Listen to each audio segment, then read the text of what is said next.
pour vous féliciter. Ça, il faut le dire du fond du cœur, on est là pour vous féliciter. Pour tout le travail que vous avez pu abattre dans cette région. Je dirais dans ce groupement, parce qu'il s'agit de là et aussi de la région du sud-ouest. Félicitations pour tout le travail, félicitations pour cette bonne symbiose. Grâce à vous, presque 100% de ce territoire est conquis. Ils vont se préparer et essayer de revenir. Alors, je souhaite que vous fassiez corps avec les VDP que vous avez installés un peu partout, avec toutes les unités en position avancée, que vous puissiez continuer à intensifier les patrouilles de sorte que, lorsqu'il doit revenir, il n'y a qu'une seule chose qui l'attend, c'est la mort. Nous sommes à cette étape actuellement. C'est sans pitié, c'est sans répit. On ne continuera pas de mourir inutilement. Vous êtes allés vers eux, vous les avez délogés, vous avez récupéré vos terres. J'espère que je me fais comprendre. Ce n'est pas uniquement du terrorisme. Ouvrez l'œil. C'est beaucoup plus que ça. C'est une guerre de décolonisation. Et vous avez dû entendre ces derniers jours certains généraux ailleurs qui ont fait comprendre que s'il faille qu'ils viennent avec leurs armées nous recoloniser, il faut qu'ils viennent.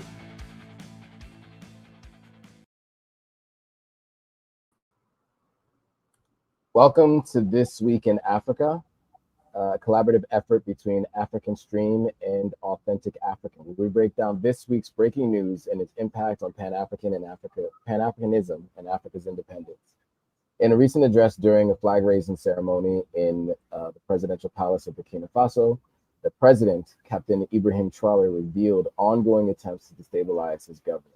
These efforts include disinformation campaigns, economic sabotage, and plots of assassination targeting both him and his administration. This discussion explores the broader implications of these destabilization attempts and the resilience of the Sahel governments in maintaining regional stability. We also reported a few weeks back that details had emerged about Ukraine's involvement with militant groups in Africa. A spokesperson for Ukraine's military intelligence disclosed Ukraine's provision of quote-unquote necessary information to Malian rebels, aiding them in a successful operation against Russian forces in Mali. In response, Burkina Faso, Mali, and Niger, members of the Alliance of Sahel States, or the AES, have jointly addressed the UN Security Council, urging action against Ukraine for supporting terrorism in the Sahel. The geopolitical tensions escalated as Niger and Mali severed diplomatic ties with Ukraine, accusing it of aggressive actions against Mali. So this episode examines the delicate balance of power in the Sahel, the international entanglements, and the pressing call for UN's intervention in what is becoming an increasing volatile situation. So join us as we discuss these and more geopolitical dynamics currently unfolding in the Sahel region. But before we get into our stories for the week, we like to do introductions. So I will turn it over to my co-host before I introduce myself. Greetings. My name is Inemesid Richardson. I'm a journalist over here with African Stream. I am based in Ouagadougou, Burkina Faso, within the Alliance of Sahel States, which is going to be a major topic for today. I am also the co-founder of the Thomas Sankara Center for African Liberation and Unity, a Pan-African library and political education center based out here in Ouagadougou. And I am a member of the All African People's Revolutionary Party, or the AAPRP. I'm really excited about this topic. We talk about the AES a lot, but it's super important. And so I'm happy to always be coming with regular AES updates. I feel like this is one of the most important topics for African people in 2024. Absolutely. And my name is Joe Hatagwa. I am the founder of Authentic African. I'm an American-born Sierra Leonean. And the platform of Authentic African is meant to really help bridge the gap between those living on the continent of Africa and Africans living in the diaspora. I do everything from helping people move, visit, and or invest in real estate on the continent. So without further ado, let's get into today's stories. So the video you just watched to open this live stream is where the president of Burkina Faso is addressing some of the military that made tremendous strides towards land reclamation this year. So in the speech given in the Burkinabe town of Banfora in April, President Ibrahim Traoré congratulated the armed forces for liberating and reclaiming territories in the Cascades region and the neighboring Southwest region from terrorist paramilitary organizations, which obviously was making a significant victory for all of Burkina Faso. So when Traoré arrived at this part of the country, crowds of civilians applauded and cheered his entourage. However, the fight is not over. As Traoré explained, these paramilitary groups will likely retaliate. So the 36-year-old president told the crowd that the fight against terrorism is part of a larger war of decolonization, as some forces seek to help Western powers recolonize the landlocked African country once under French control. So Burkina Faso, along with neighboring Mali, has publicly accused the French military of aiding terrorist organizations.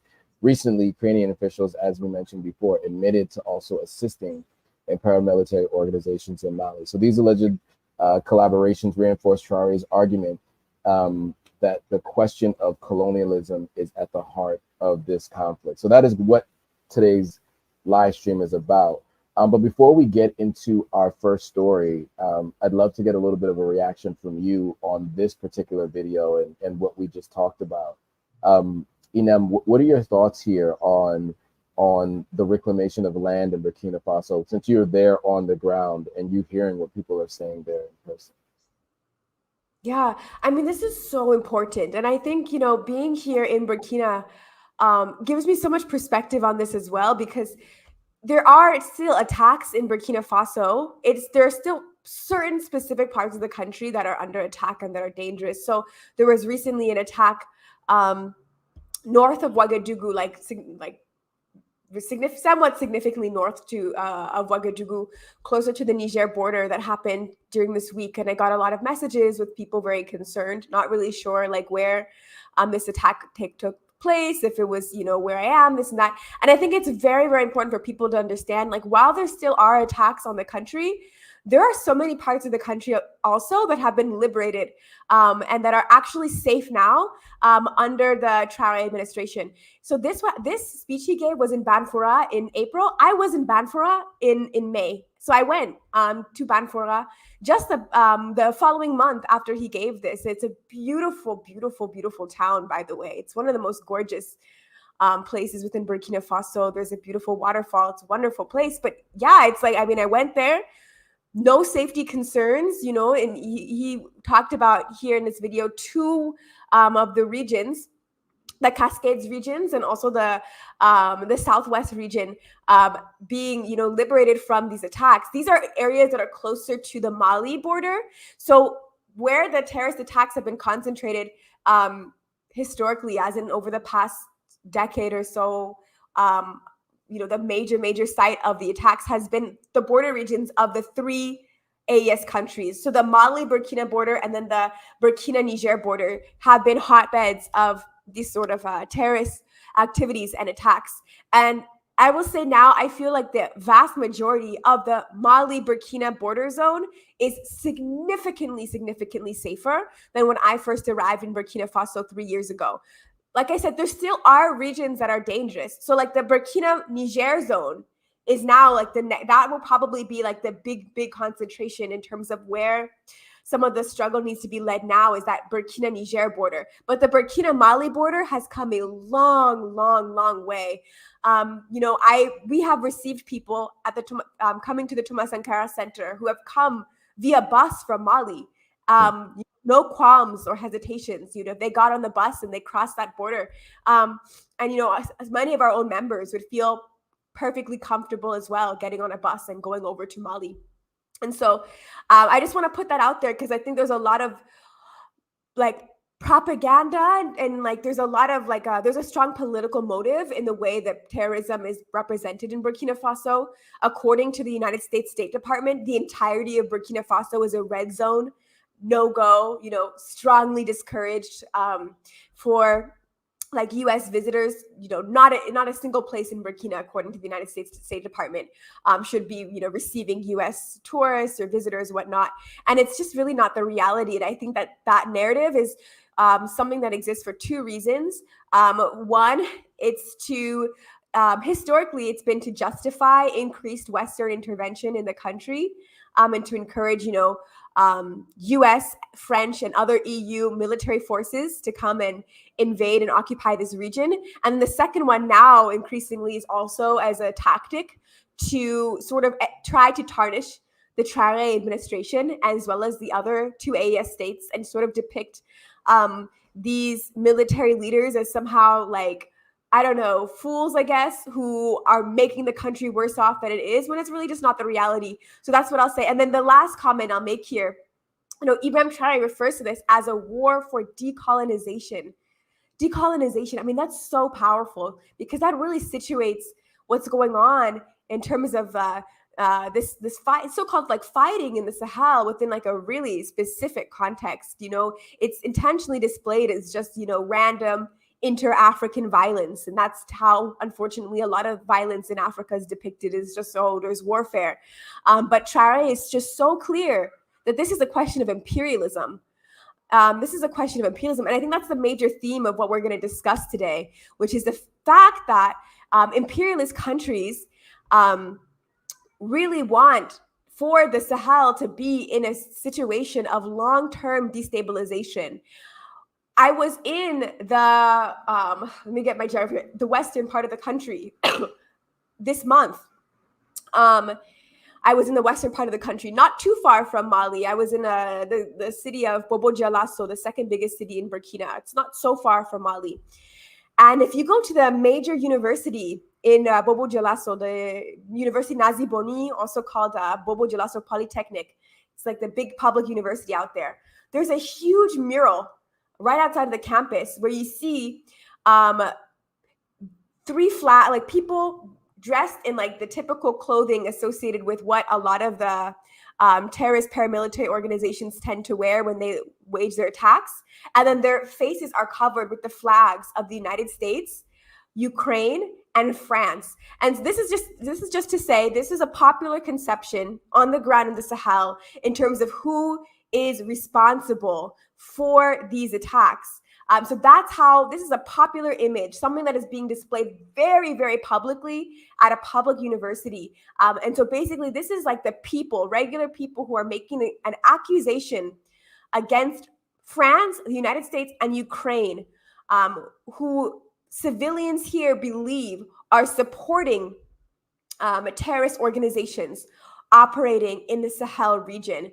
And so I think that really brings us to this conversation. And I believe that is why Ibrahim Traoré very clearly declared that this is a war of decolonization. This is a fight against imperialism. Even if it looks like it's African people fighting each other, some of these African people are not working for Africa. Some of them are working very clearly for the West. All good points. I don't have anything else to add, since you're on the ground there and you know what it's like to be there, and to know how it feels to know that these routes that people have taken from one border to another, are unobstructed and may not have been that way previously. It obviously speaks to the progress that's been made by the military forces there. Now that kind of dovetails directly into the discussion of a failed coup attempt in Burkina Faso. And I know we have a graphic that we can put up on the screen there to kind of help us, to guide us through this discussion. So it seems like the imperialist camp wants Burkina Faso's young president, Ibrahim Traoré, out of the way. He's recently revealed details of a fifth coup attempt in 2 years and accuses a Western intelligence agency of masterminding. So Ibrahim Traoré recently addressed those rumors of destabilization aimed at his government.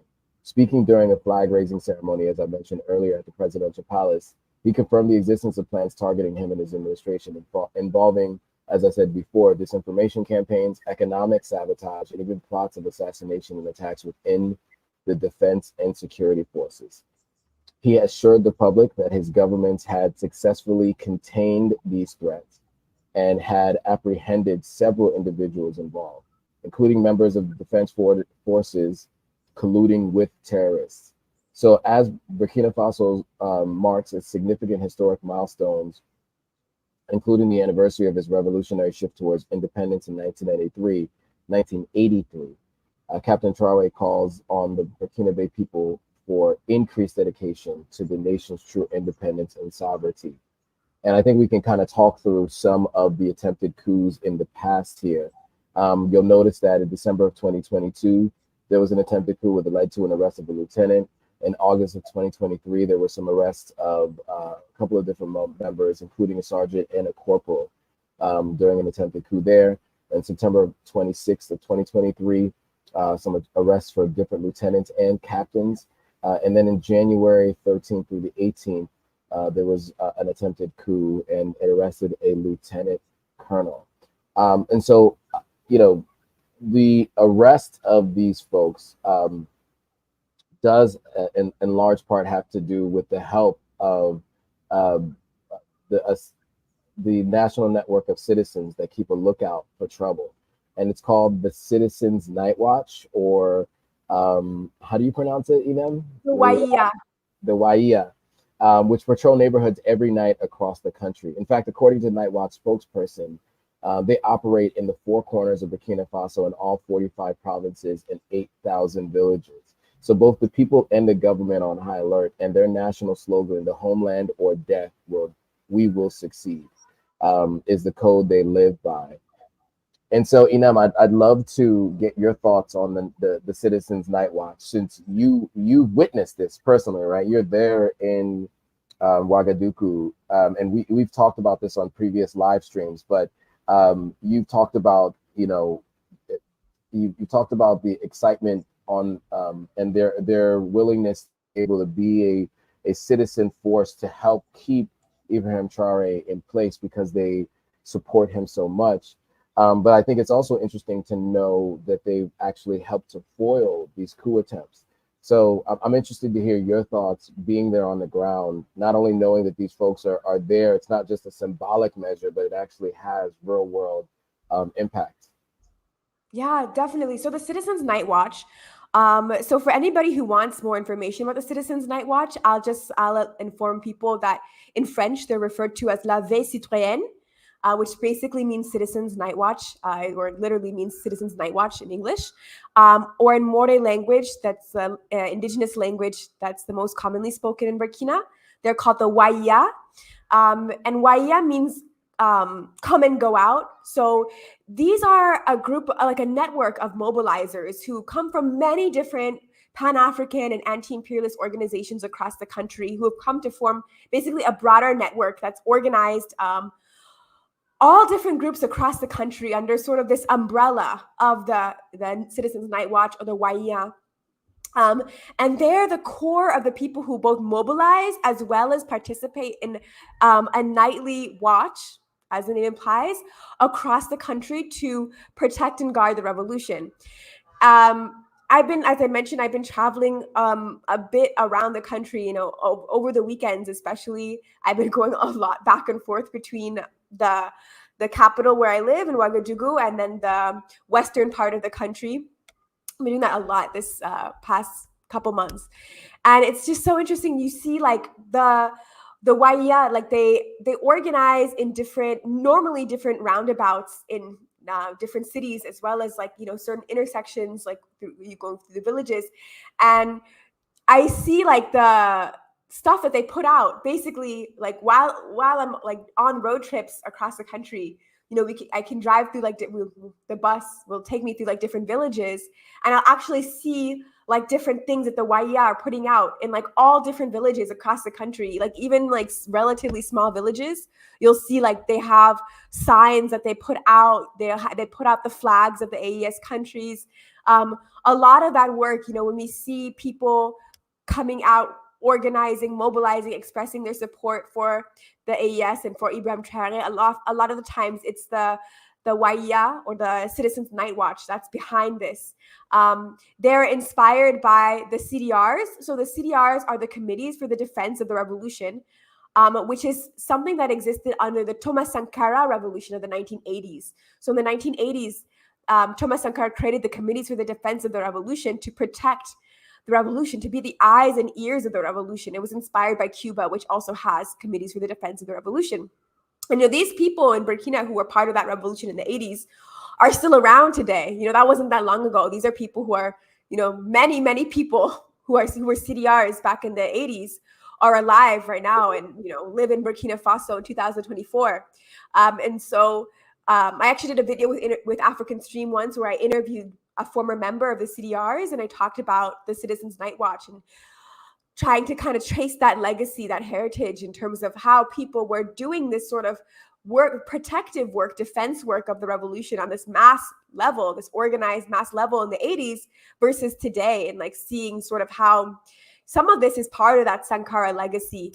And also, I've been to Waiya, or like Citizens Night Watch mobilizations that have been organized around coup alerts. For example, I went to one. It wasn't, I don't know if it was necessarily like a coup attempt, but there was somebody who attempted to assault a presidential guard, and it's like within minutes, of an alert, they're like in the streets. They move so quickly. Some of it is like, because, to be honest, like if it's something that it's like happens later in the evening, they're already out anyways. So there's always like a rotation of people who are always keeping guard. But if it's like they receive an alert at a certain hour, then it's like they'll get all of them out. Like there's a regular rotation, but it's like, even if you're not on call, if you receive an alert, then it's like everybody will flock out. So I have like a little bit of a cough that I'm fighting, but yeah, they're very well organized. A mass movement, like I said, it's like I see them in even like small villages.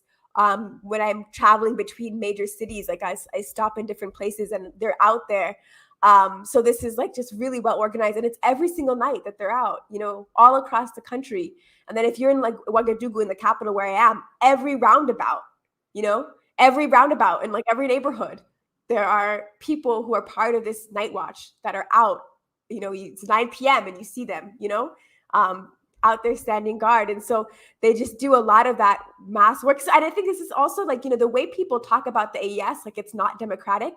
Like this is some sort of like military thing that's being imposed from the top down.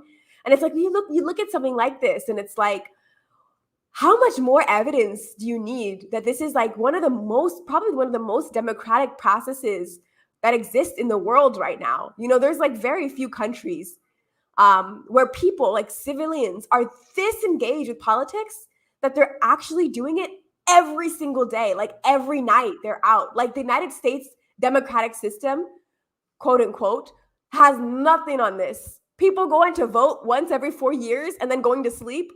It's not, you can't even compare. Like, don't even try and pretend like, there's anything comparable in terms of the way people in the Sahel right now are like every single day working to understand what's going on with the government. They have that relationship, that communication, and also defend it like to this level, to this extent. People will say like, we'll take bullets if we have to, but we're not. People are very clear, like, sorry, and I can talk for a long time, but the Sankara administration in the 80s changed the country. It's not, it used to be Upper Volta. This is Burkina Faso now. It's a country that's different from Upper Volta. It has a different set of principles at the base of it. It's a country that, to use some fancy words a little bit, I would say it's like ontologically revolutionary. So like at its core, at its being, Burkina Faso is a state that's founded upon revolution. Unlike the Upper Volta that preceded it, it broke with a certain colonial history and became like revolutionary at its base. Since the Sankara revolution lasted 4 years and was the foundation of this country and the foundation of this country's national identity, like for a lot of people, their reason for existence right now is to make sure that this is not another 4-year revolutionary period and then that it gets reversed. So people are like, have a very, very heightened sort of awareness in terms of the way imperialism is capable of destabilizing revolution because they've lived it. And so it's like, we're not letting this happen again. We're not having another like Sankara type assassination out here. And that's where people are at. They're like, if it takes a certain level of martyrs or sacrifices, we're willing to, do that. but we're not going back. So that's really where the country's at. Yeah, all good points. And I'll just say, obviously, when the West reports on these kinds of things, they talk about it as if it was a coup. And a coup is really a small group of people taking over government, where this is a revolution, right? Which is something to correct even my own previous language about, Ibrahim Traoré's rise to power, because this is what the people of the country wanted. And if there's any doubt, this specific story here tells you that it's what the people wanted, right? When you have folks that are literally volunteering to be out at night, and they're talking about all four corners of the country, and as you mentioned, every roundabout, people are very politically engaged, and so obviously this is a revolution, and as you mentioned, it's purely democratic. And so, we talked a bit about Burkina Faso and Ibrahim Traoré's claims, and he has knowledge to back those claims that these are Western attempts to destabilize the country. There are other things happening in the AES that have led to even more a stronger belief that the West is looking to destabilize the region.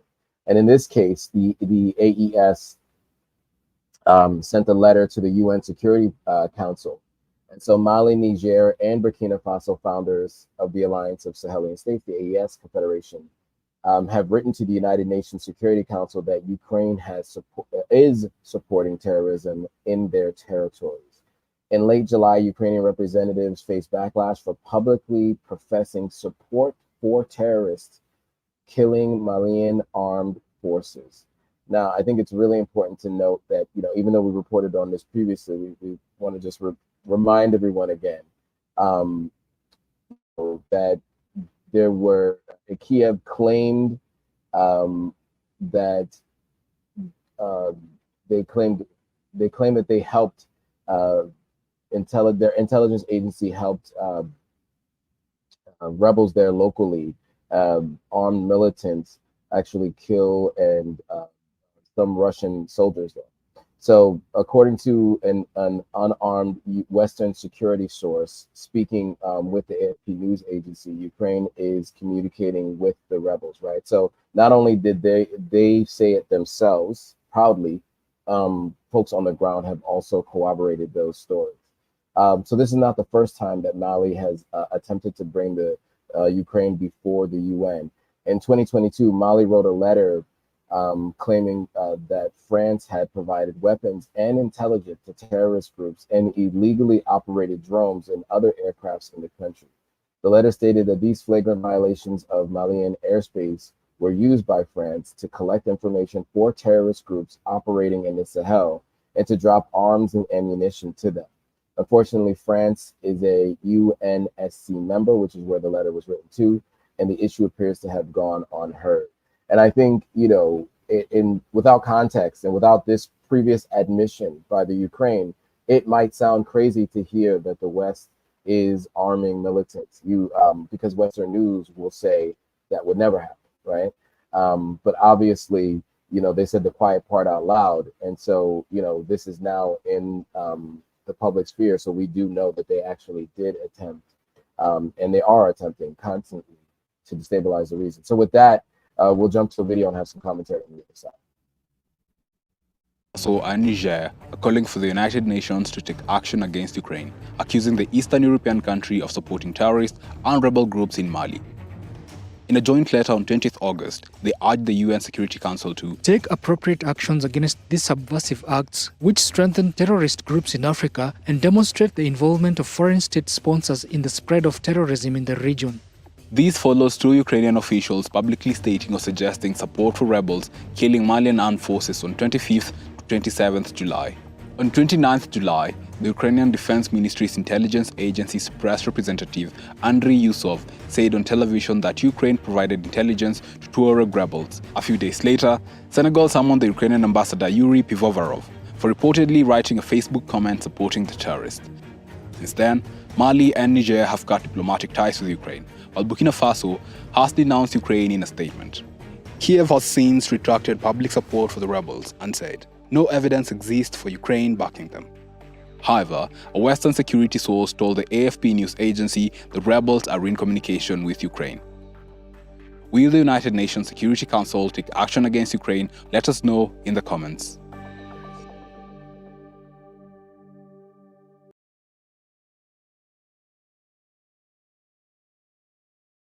So obviously that video shows that, they said the quiet part out loud, as we said. So I'd love to get your thoughts, Inem, on this particular topic, because we did talk about this weeks ago, but just to kind of revisit this topic, because I think it's so important for the audience to hear and to understand the gravity of that admission, and the fact that there was a letter sent to the UN Security Council. And so what are your thoughts being on the ground there, following this from the beginning, to hear them saying the quiet part out loud? Yeah, I mean, like I said on a previous episode, I mean, this is just like, it's like, I don't even know where to begin. It's like, it's so, I don't know, like, I don't. It's like I'm at a loss for words, because how do you actually go on TV and brag about supporting a terrorist organization in northern Mali, and expect to not face consequences? But this is the extent to which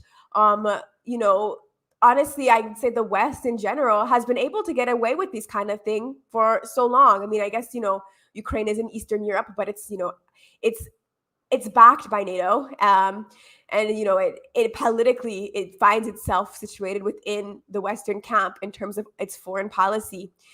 And it's like, this is something that's shocking and jarring and unbelievable, but only if you don't have historical context in terms of how many Western countries have done this kind of thing for decades. I mean, this is kind of harkening back to some forms of U.S. foreign policy in the late 20th century. I think about how, for example, the United States would blatantly back death squads in a place like El Salvador, or fund and support the Contras in Nicaragua. We see a kind of similar, we see a sort of a history of this that goes back, for so long. And so on the one hand, it's like, this is shocking, but on the other hand, it's like, is it really? Because the West and its allies do have this history of doing this kind of thing, but it is definitely very bold for Ukraine to declare this publicly. And I think there's something else in the video that in the part that you read, in the description that you read, that's very, very important, which is the fact that this is not the first time that Mali is bringing a case before the United Nations in recent years to accuse another country of supporting, of providing material support and intelligence to terrorist organizations. And so I think that's so important. It needs to be stated explicitly.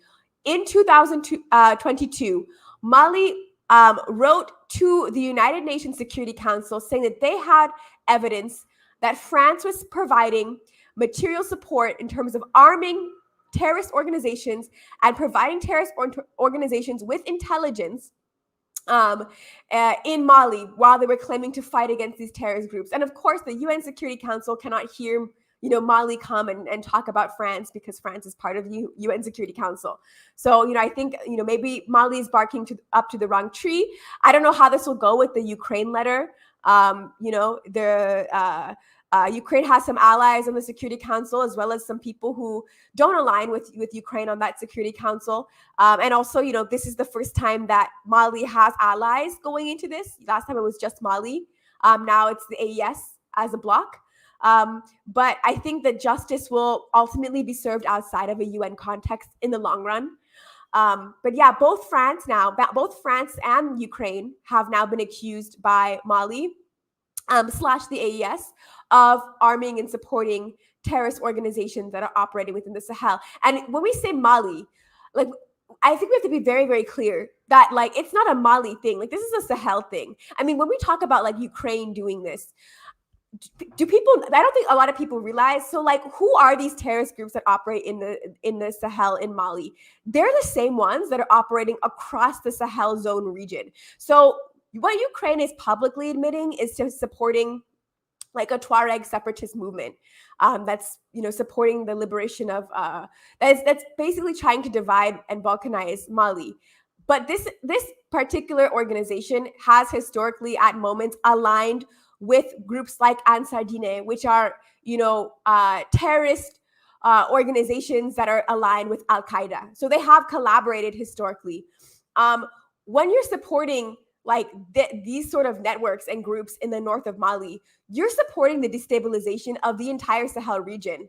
So in 2012, when the war started in Mali and when these terrorist attacks were beginning to proliferate in the north of Mali, Boko Haram was present. They were aligning. They were leaving Nigeria, going across Niger, and going into Mali, and like basically organizing joint raids and traveling back and forth across the Sahel. So if we're talking about trying to destabilize Mali, or supporting groups that are working to destabilize Mali, it's the same groups that are in Burkina Faso, and it's the same groups that are in Niger. And ultimately, they're connected with these groups that are in Nigeria, with groups that are in Chad, with groups that are in Cameroon. Like, you're not organized, you're not targeting like, oh, I'm supporting this group in this small town in Mali. This is a deeply Pan-African issue. Like, if you live anywhere in West or Central Africa especially, but really the whole continent, like, you should be outraged, because we're having now a country that is admitting to supporting groups that are historically collaborating with entire networks of terrorist organizations that operate all across the region. Like, this is not just like some like pinpointed thing. They have their, unfortunately, I mean, in a way, they're operating in a more sort of internationalist type of way. These super reactionary violent groups are than a lot of, unfortunately, up until this point, more of the revolutionary side has. It's an unfortunate reality we talk about as Pan-Africanism, the need to be connected. Well, these terrorist groups are very, very well connected. Like I said, Boko Haram was leaving northern Nigeria, going all the way into Mali and waging sort of joint attacks together. And so Nigeria should be outraged. Chad should be outraged. Cameroon should be outraged.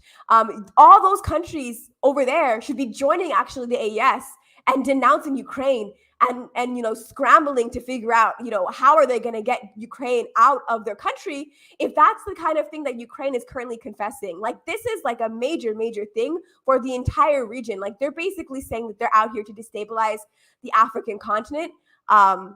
And like, they're willing to do, whatever that takes, if to get their way for in terms of having sort of their foreign policy interests adhered to. They're willing to cause any sort of destruction to the entirety of West and Central Africa. So this is really beyond, I want people to understand, this is really well beyond a question of like, oh, this is bad for Mali. This is really, really, really bad for anybody who lives in West or Central Africa. So there's that. And, I think also, like, we hear a lot about the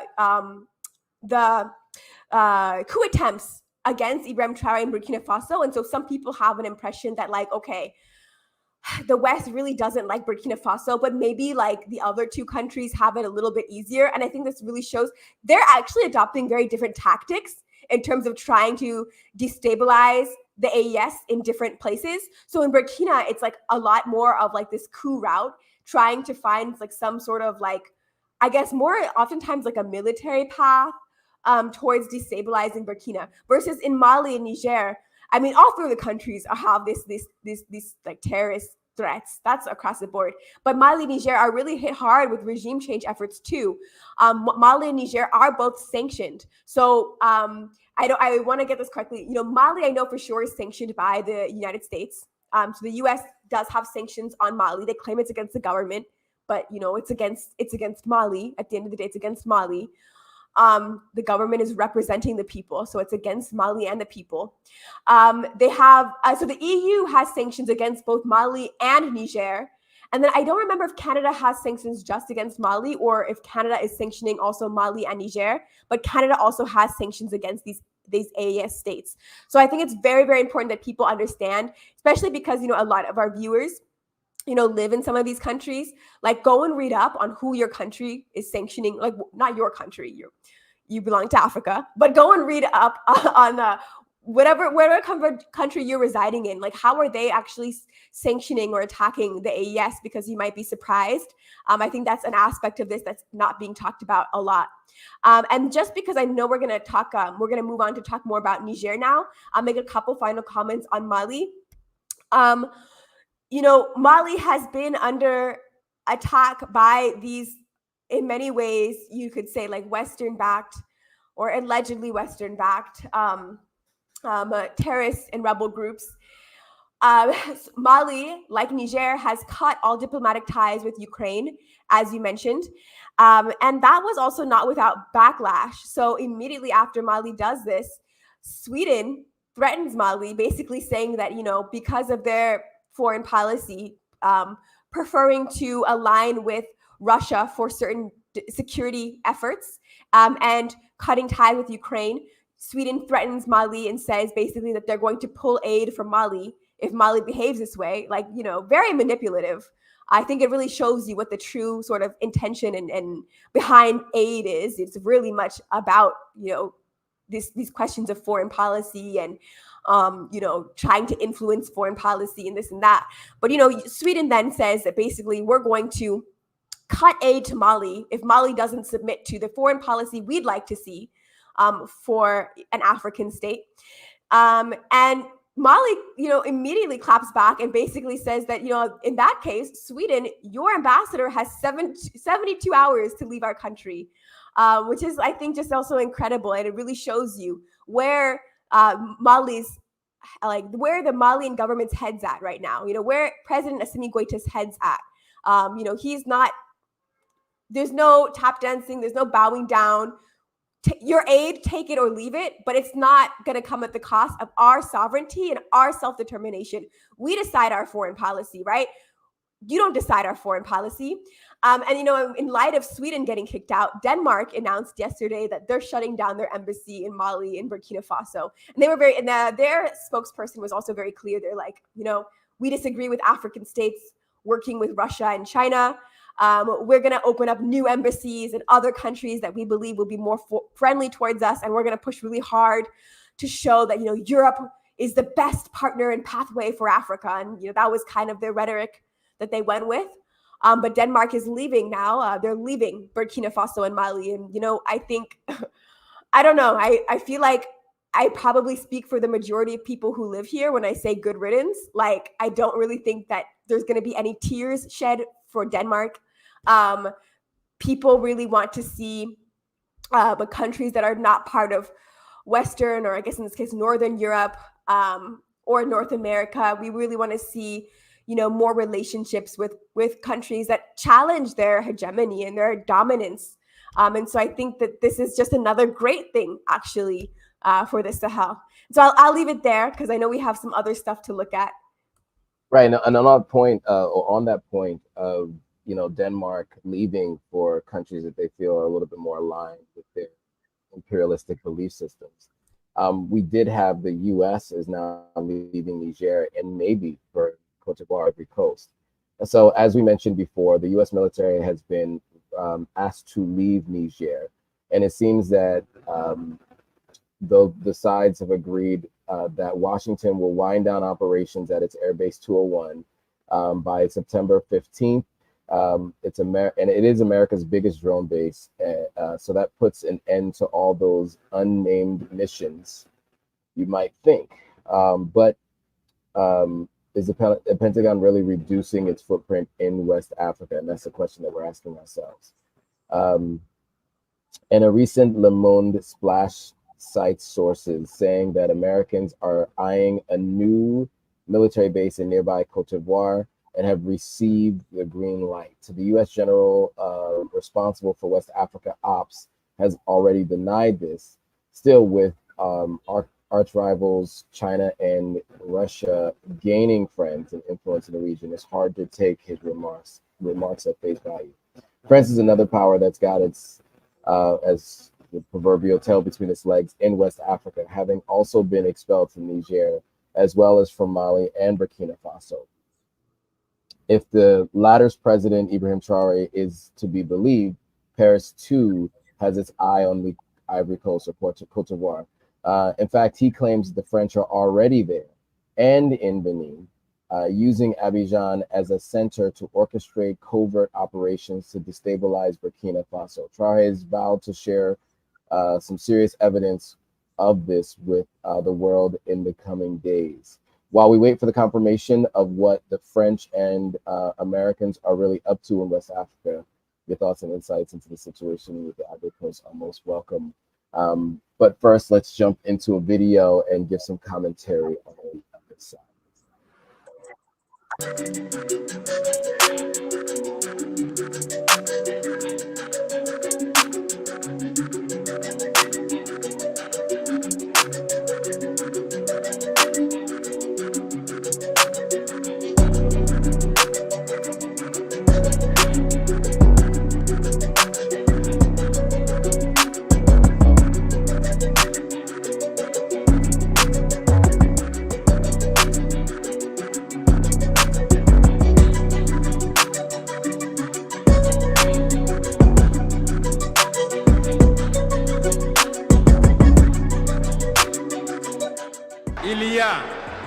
Il y a bel et bien à Abidjan un centre des opérations pour déstabiliser notre pays. Personne ne peut le nier et nous vous ferons les preuves dans les jours suivants. Nous vous montrerons des preuves physiques. Vous allez comprendre de quoi nous parlons.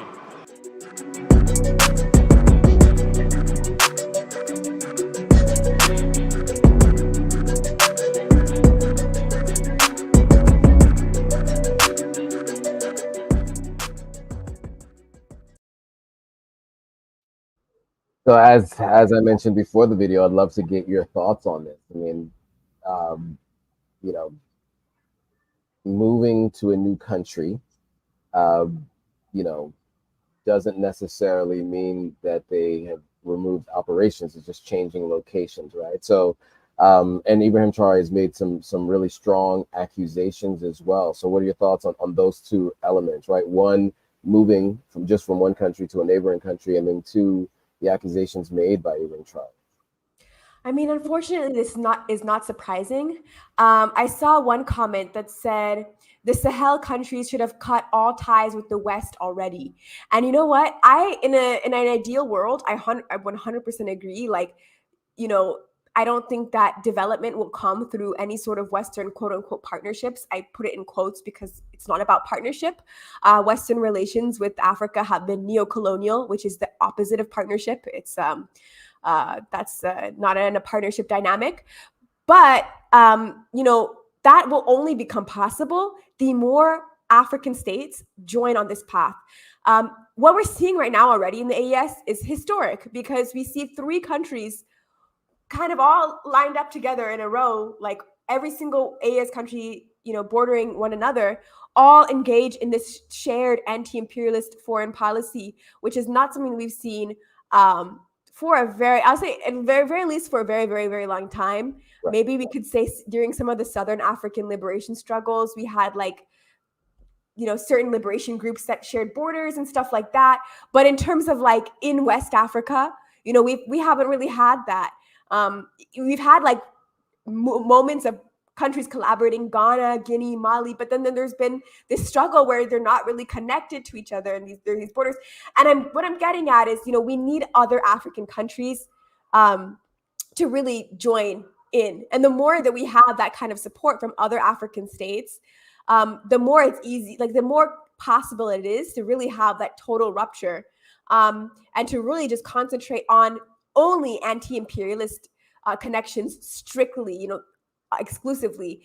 And unfortunately, what we're seeing is the opposite. We have neighboring African countries who are allegedly engaged in active destabilization efforts backed by the West to destroy the Alliance of Sahel States.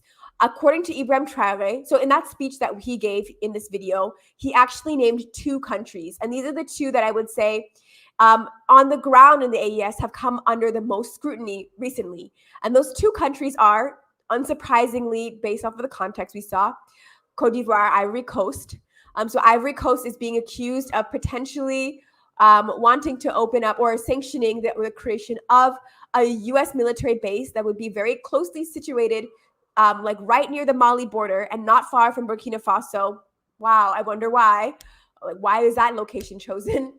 What a coincidence, if, you know. So Ivory Coast, and the other country that's actually been accused of working to destabilize the AES, unfortunately, has been Benin. which borders both Burkina and Niger. So in that same speech, Ibrahim Traoré directly calls out the governments of the two countries. Very clear, it's not about the people. It's no disrespect at all to, African brothers and sisters living in Ivory Coast and Benin, but basically saying that those two governments are working with either France and or the United States against the interests of the people of the AES. And so what I need all of the people who are listening to this, who are living in any ECOWAS country, if you're watching this and maybe you live, given the language barrier, we might not have a lot of people from Ivory Coast or Benin watching, but who knows? But, maybe you live in Ghana and you're watching this, or maybe you live in Nigeria and you're watching this, or Sierra Leone or Liberia or the Gambia. If you're living in ECOWAS, what I need you to do is we really need people on the continent to be making a lot of noise around the AES and to be really struggling against your governments who have these anti-AES policies and who have tried to destabilize the AES. To be honest, I think that people like Bola Tinubu, Nana Akufo-Addo, Patrice Talon, who's the president of Benin, Alassane Ouattara, who's the president of Ivory Coast, these leaders need to have some level of heightened concern because they should be really fearful that their citizens in their countries are making a lot of noise and very, very clearly rallying to support the AES. They should have very, very, very little wiggle room because it should be something where it's like so risky for them to be making moves against the AES, given how widespread the support is for the revolutions in the Sahel. That's the position that they need to be put in. So we need to be struggling because, if we get other countries in that kind of space where there's no wiggle room, there we go. We have somebody from Benin listening. So if you are in Benin, then if you're in Benin, you know how people in the AES feel about Patrice Talon. I don't have to tell you because I'm sure you hear it. I was in Niger in June. And I was surprised. The number one country that I feel like people were very upset in terms of how the government was behaving was Benin, actually. And then, Ivory Coast is always, unfortunately, it's been kind of typical of Ivorian foreign policy, which is, again, not reflective of the interest of Ivorian people. And if you look at the typical person living in Abidjan, they're getting evicted from their neighborhoods. 170 neighborhoods in Abidjan are being torn down. People are throwing stones at these what do you call them? These bulldozers. Thank you. Sorry. People are throwing stones at bulldozers that are razing their neighborhoods. People are they're tearing down houses, schools, hospitals, clinics and mosques, everything in 170 neighborhoods in Abidjan right now. So you know that if you're living in Benin or Ivory Coast or Nigeria or Ghana, these governments are definitely not acting in the interest of the majority of the people who are living in your state. So you should be struggling against these governments. And part of that, a big part of that, has to be tied to this AES, this revolution happening in the AES. Because not only, it's not we're not asking you to do any favors for the AES, because this AES revolution that's happening has opened a window that hasn't been open for decades in West Africa. So if you're living out there, this is the time. This is the time to really struggle. And the AES should be part of the rallying cry. Because if you're able to do what has to be done, and I think that means getting people into power, I'll just put it this way, you need to get people into power that represent the interests of the people. If you're able to do that, the AES will, if you are able to get, real people who represent the interests of the majority of the people, of African people into power, the AES will embrace you so quickly. This will be the most important thing. There's nothing more important for your country to do. So this is a strong call. We cannot let Benin, Ivory Coast, or Nigeria or Ghana, to play that role. So please know your responsibility in this. It's a collective one. And I guess the AES will run to embrace you so quickly if you're able to get an anti-imperialist in power. So, let's make sure that, Bola Tinubu and Nana Akufo-Addo and Alassane Ouattara and Patrice Talon understand that it's absolutely, the people that in their countries are 100% on the side of the AES, and that we're not here to play. We're very clear in terms of the changes happening in this part of the world. Well said. And I just want to let people know that we are nearing an hour, and so for those of you who are watching on Instagram, and if we do get cut off during the playing of this next video or explanation or the thoughts after it, we would remind you to go over to YouTube or Facebook to continue watching the live stream. We don't want you to miss out on this information. So just putting that out there for those of you who are watching on Instagram, and they have a 1 hour cutoff. So wanted to make sure you guys were aware of that. And so on that point, right, Niger's president not only did we see that Niger had kicked out the French troops, and they're potentially going to neighboring countries, and those countries are working to help destabilize the AES. The Niger president also mentioned that French spies are trying to destabilize Niger. So he announced on the 3rd of August that he's been alerted that French spies are plotting to destabilize Niger, citing former French spy Vincent C on X, and what he said on X and IG. So the Directorate General for External Security, or the DGSE, is a French agency charged with intelligence and covert operations, or the French equivalent of the United States CIA, or the United Kingdom's equivalent of the MI6. It grew out of a previous French intelligence agency that conducted secret destabilizing missions across Africa. So this gentleman is now a whistleblower who also writes spy novels based on his time in the DGSE. The 6-year-old spent much of his career in Mozambique, South Africa, and especially in Angola, where he worked to support an anti-communist national union for the total independence of Angola, the UNITA rebel forces. His latest novel is about the proxy war between Russian operatives in the DGSE and in Mali and the Central African Republic.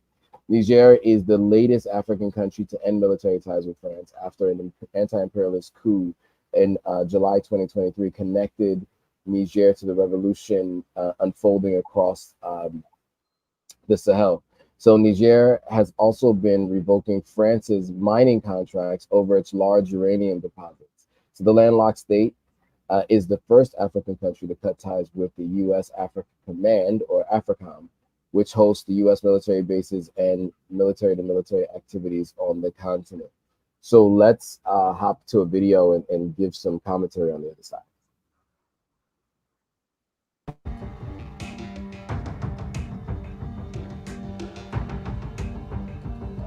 C'est un agent de renseignement français, un ancien de la DGSE, un certain Vincent Crouzet, qui est sorti pour dire ouvertement que c'est l'occasion, après le retrait de leurs forces, après le départ de Sylvain Ité, de déstabiliser le Niger par des actions clandestines.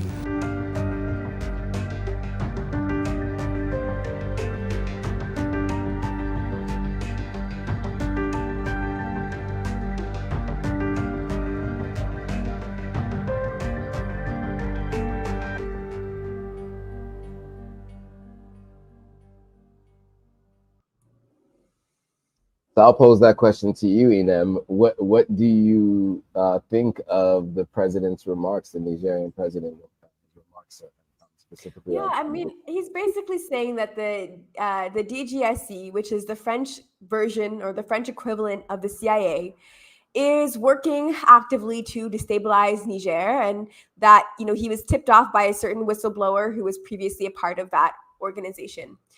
I mean, my response to that is, of course, in a way, I think it's important that he said that, and because especially in this context where he has a source of information, because it provides a certain clarity. But even without that information being given, I would say of course, because it's the DGSC's job, right? Like if the DGSC was not trying to destroy the AES, I would be very confused. Like what are they doing then? Then they're not doing their job, because their job is to promote French interests in Africa through any sort of possible covert operation or destabilization attempt. They are operating with a by any means necessary type of mentality. So I think, it does make sense for, us on the Pan-African side to have that sort of by any means necessary approach as well to our liberation. But that to me is just like a typical day in, DGSE operations and business. And, same thing with the CIA. I'm sure the CIA is quite busy right now, having to defend absolute just atrocities in Palestine, and support stuff, all sorts of stuff, fighting against to destroy Iran and China and Russia, like in Venezuela and Nicaragua. Like I'm sure like the CIA has a lot on its hands, but whatever sort of Africa division they have, I'm sure is highly AES focused. And same MI6, like all these groups, like of course, like what else are they going to be doing if it's not trying to, at least within their African divisions, trying to destroy the AES. And I'll say like France's foreign policy is like very, very, very Africa centered and has been for a very long time. Like the United States has its imperialist hands over like the entire world, and has for it's hard to put how far back it goes. Some people will say like post World War II, but there's a lot of precedents and a lot that happened before World War II as well. But the United States is divided internationally. France, though, if you look at French foreign policy, Africa is like, I must say, like, just throwing out a number. Don't quote me on the statistics. It's not a scientific statistic that I'm giving, but I'm gonna just guess like 75% of their focus has been, Africa related. They're very, very obsessed with Africa. You check out like France 24, you check out Radio France International. Radio France International has like 2 geographically specific, I haven't been on the website for a long time, so maybe they've changed it, but last time I was on their website, 2 geographically specific tabs, France and Africa. They don't have like an Asia tab or like a South America tab. It's France and it's Africa. And you look at what they cover, it's Africa, Africa, Africa. So France is like obsessed with Africa. That's the core of their, it's been the core of their foreign policy and their focus for so long. So of course, like, the DGSC is freaking out. The entirety of, all of the various different, institutions that are protecting French interests and French foreign policy in Paris are all freaking out. And so I'm sure that they'll stop at nothing to really get their way. But this is why it's time for Pan-Africanists to take this AES thing very, very, very seriously. I hear some comments still that's like, I'm interested in what's going on in the AES. I think it's kind of intriguing, but I'm not really sure. Like, I think we're still in wait and see mode. Let's wait and see. Like I don't know if I fully trust it yet. Like time will tell how these countries are going to move. I think that we're well past a wait and see period with the AES. Is there more that the AES could be doing? Absolutely. There's more that any revolutionary state could be doing. There's much more that the AES could be doing. There's much more that Cuba could be doing, any country could be doing. But I think that in terms of what the demands have been from the Pan-African movement, Niger of all countries has really met those demands. One of the major cries from Pan-African organizing worldwide over the past several years has been shut down AFRICOM. That's been a major movement internationally. There's been the movement to shut down AFRICOM, US Africa Command. Niger is the first country to actually adopt a policy of expelling AFRICOM. So then what becomes the responsibility on our side, on the Pan-African side, to a state that has actually answered our calls, has actually taken up, what it is that we've been fighting for, and now is being targeted by the West. And so, just like I said at the beginning, the three major states that seem to have the biggest, the three major states that are the most, currently seem to be the biggest threats to the AES at an international level are France, the United States, and Ukraine. And so all of these three videos, all of these videos will revolve around those three countries for the most part, working in some way to fight against, AES related interests. I think, Haiti, for example, people who are familiar with Haiti's struggle against imperialism will talk about how Haiti has a core group. And the core group is like this alliance of different imperialist forces. They're already naturally aligned, like NATO type of countries for the most part, some other states as well, that work to destabilize Haiti. And the three main core group countries are the United States, Canada, and France. Well, I think that the Sahel has like an equivalent of the core group right now, and it's Ukraine, France, and the United States. Absolutely. And in there, you actually just mentioned that Niger was the first to expel U.S. AFRICOM, the AFRICOM organization, from Niger. And that led to a U.S. Republican calling for an invasion of Niger. In May of this year, U.S. Congressman Matt Gaetz openly called for an invasion of Niger on the floor of the House of Representatives. You guys might recall that, and we talked about this even earlier in this discussion, that there was an anti-imperialist revolution that has swept Niger, beginning with the revolution, or what some people call a coup, of the 27th of July of 2023, which brought to power President Tiani. And since then, the Nigerian government has declared the U.S. military presence in the country illegal and ordered the expulsion of U.S. troops. So this makes Niger the first country in history to expel U.S. Africa Command, or AFRICOM, troops. Niger also expelled French troops, as we talked about earlier, from its territory, and began to nationalize and revoke the French licenses in import sectors of its economy. But clearly, some U.S. politicians are not happy about this. Gates brands Niger third world. He is especially upset that the U.S. Air Force's most expensive construction project, the U.S. Air Base 201, will no longer host U.S. military operations. The drone base, which is the biggest in Africa, costs roughly $250 million, that is $250 million to build and operate. And the U.S. spent an additional $500 million in other military expenditures in Niger. Despite Washington's Niger exit, it looks like the U.S. is now moving into other West African countries, as we mentioned, potentially Cote d'Ivoire. So let's jump to this video of Matt Gaetz calling Niger third world thugs. We'll have some commentary on the other side. Say that C-130s are on their way to Niger today with the water and the medicine and the food our troops need, that they will have a full fighter pilot escort there. And if the Nigerian government or any other third world thug tries to even turn on their air defense systems, we should show those leaders and those thugs what the target package looks like on their houses and their family members, because it should not be Americans that are suffering because President Biden and Blinken are so embarrassed that their strategy in Africa failed. It started back in March of 2023. Secretary of State Antony Blinken went to Niger and proclaimed that it was a model of resilience, a platform for great democracy. It would be where America would execute its Africa strategy.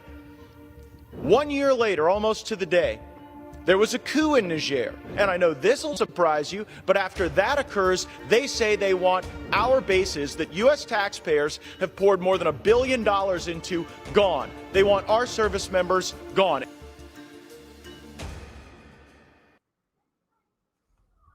Oh, fiery Matt Gaetz. I have thoughts, but I'd love to hear your thoughts, on Matt Gaetz, his rants on the House floor. Yeah, I feel like we kind of talked about this at one point. So the way he has like this little pause before he says thugs, like he's like third world thugs. It's like he wants to say like the N-word. Like I'm hearing like a hard R, even though he's not saying it. That's what my brain is like registering. Like, okay, there's a hard R there. No, I mean it's obviously it's disgusting.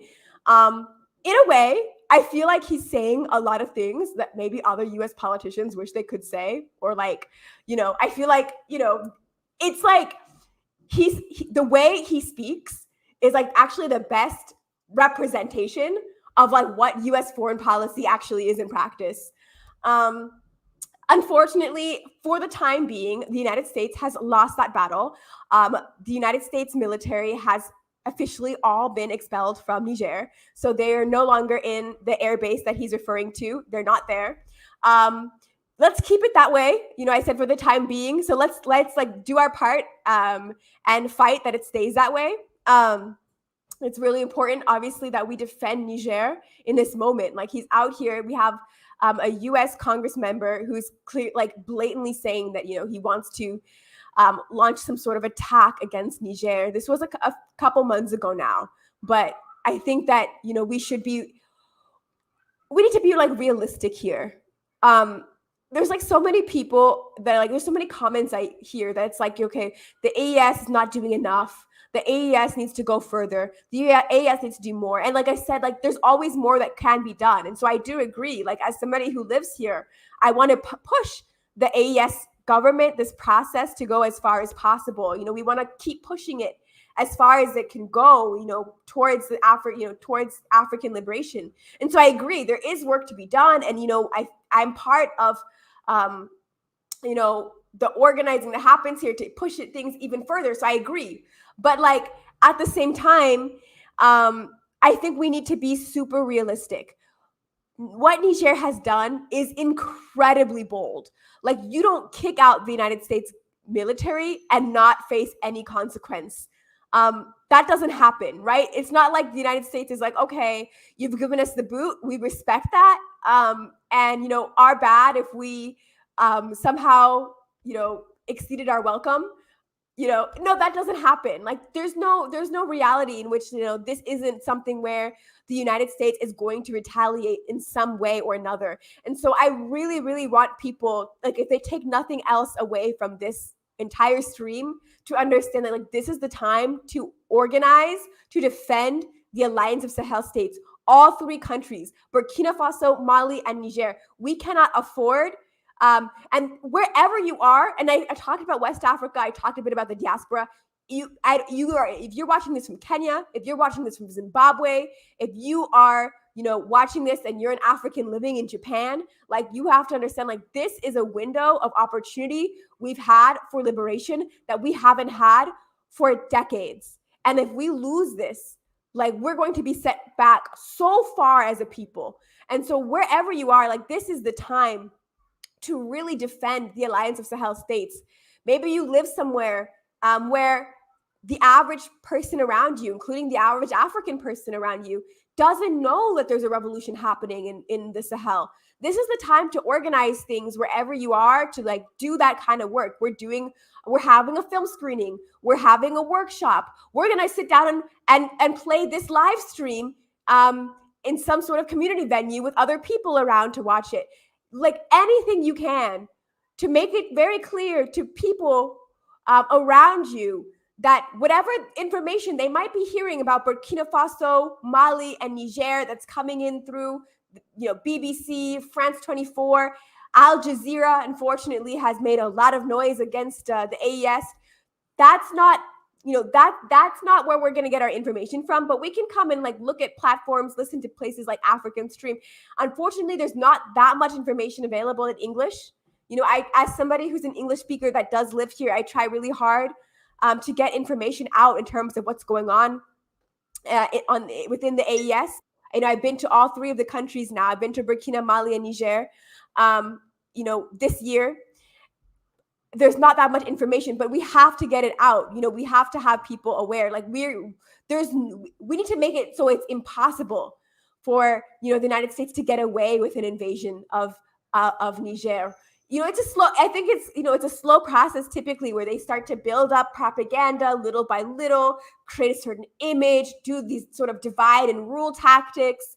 That the divide and rule stuff, that's, typical go-to policy. When Mali wrote that letter accusing France of supporting terrorism, another thing that Mali stated at the United Nations General Assembly that year, I think it's 2022, was they stated explicitly that France was trying to divide Malians who belong to the same Malian family along ethnic lines to destroy the country. That was one of the statements that Mali's Minister of Foreign Affairs stated. We can't allow any of this. There's so much misinformation about the Sahel. They claim all sorts of things that I'll just say straight up categorically false. Divide and rule tactics, saying things that like civilians are being massacred, or like certain ethnic groups are being massacred. That's not a thing. Like, if you live here, nobody's saying, like, nobody's talking about like, oh, XYZ ethnic group is being targeted. Nobody's saying this. It's like I go and I look at like the Western media and it's like, what? This is they're claiming this is where is it happening? But this is the level of propaganda, and that's the kind of stuff they start with, the propaganda, to later on build up to a point where they can justify this kind of military invasion that Matt Gaetz is pushing for. I don't think that Matt Gaetz, I don't think what Matt Gaetz was calling for this May is possible right now. I don't think right now, the United States can go and launch an invasion and come into Niger. But I think that if we don't combat this propaganda, if we allow this to build up, exactly, it will be a Libya situation. It took a long time. It took a long time for NATO to get Gaddafi out. It was years of propaganda, right? They built up an image against Gaddafi over time. And so we can't allow that. We should be, from the jump, right now, from the get-go, already fighting against this propaganda from these media outlets. So I'll just leave it there. Yeah, all well put. In the interest of time, I think we'll end the live stream here. Any final thoughts before we go?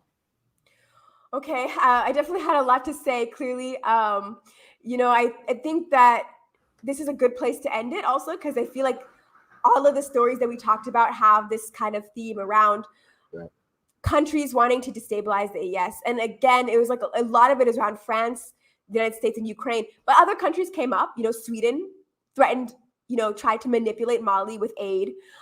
Denmark said that they're going to pull out of, the AES countries and go to neighboring states and work on their Africa policy to combat what they're seeing. So I think we need to be very clear on who our friends and our enemies are in this context of geopolitics. And sometimes I see the word friends and people take things to a weird position. Russia has their own interests and China has their own interests, of course. So it's not really friendship.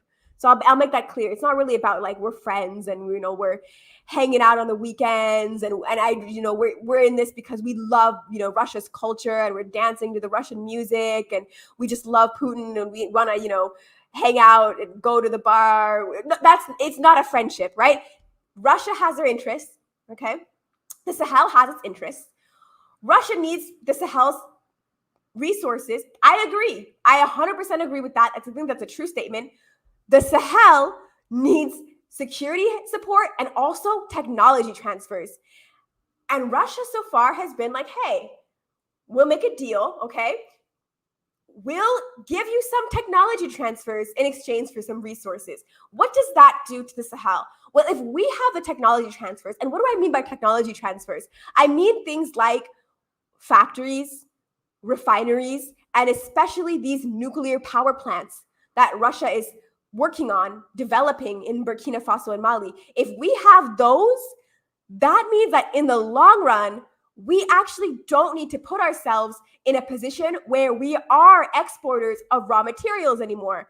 We are changing the game then. That means that here in the Sahel, we are on a pathway towards industrialization, which means that we never have to actually go and depend on trying to sell our little raw materials to other countries that we're go and manufacture them abroad ever again. That's the long-term result of that kind of collaboration. So we are engaged in a certain relationship then with Russia, which does have its own interests, as the country of Russia, 100%. And I think that's a normal thing. I would like for Africa actually to think about Africa's interests within this geopolitical sphere as well. So I'm not necessarily against that. But, Russia has their interests. But if it means that in the long run, Africa will be even more sovereign because Africa will be able to produce things locally, then that's a totally, totally, totally different type of dynamic than the neo-colonial relationship that we saw with the West for a very long time. The Western version is that, we want Africa to remain the exporter of raw materials for as long as we possibly, as far as the West knows, like that Africa's role for all of eternity should be to just produce raw materials and to export those and to be markets for our goods and our products, forever. So I think we really have to be clear on this. I guess you asked for final words and I'm going off on something else. So I'll just say, tune into African Stream. We give a lot of AES coverage. Like I said, I'm on the ground here in the AES. I think the most important thing I can do, well, on the one hand, one of the most important things I can do is to give this information as somebody who does live in Burkina Faso and has been living here for a few years now and has gone across the AES, who speaks French, and I speak some More, and who's talking to people. I want to give that information. So tune into this show. We cover a lot of the AES related topics on This Week in Africa. Tune into African Stream, tune into Authentic African and these platforms. A lot of people want to know how can they support the AES as people living in different parts of the world. So I'll encourage people to check out Burkina Books. So that's the Instagram page for the Thomas Sankara Center. So you can check out Burkina Books. We work on getting resources transferred from different parts of the world. For example, maybe you live in like the United States or you live in France or something, and you want to help people who live in the Sahel have access to books by people like Kwame Nkrumah, who fought to unify the entirety of Africa, by people like Thomas Sankara. You'd be shocked, but you actually can't get his books that easily here, largely because, fortunately, the West controls publishing and the major publishing houses. But, if you want people within the Sahel to have access to those kinds of resources so that we can really shape our struggle very, very clearly, and have that historical context that we need so that we don't make, the same mistakes, then check out Burkina Books. And I hope to see all of the folks watching this on for the next episode next week. I know I said a lot, but I think this is an important episode. Absolutely, very important. And you're there on the ground in the Sahel region. So, you're doing the reporting in person. And so it is always important to kind of hear from you as a journalist and as someone who is part of the Revolutionary Party and there in person. So, yeah, and I'll just end with, those of you who are watching on one platform or another, just go over and follow the other platform. For those of you who are watching on X, make sure you subscribe on YouTube to Authentic African and African Stream. Head over to the Authentic African X page as well. We're also across Facebook, so Authentic African and African Stream is on Facebook and on Threads and on Instagram. So with that, thanks all for watching. If you haven't already, subscribe and put on your notification bell so you're notified every time a new video comes out. So we will see you all next Tuesday.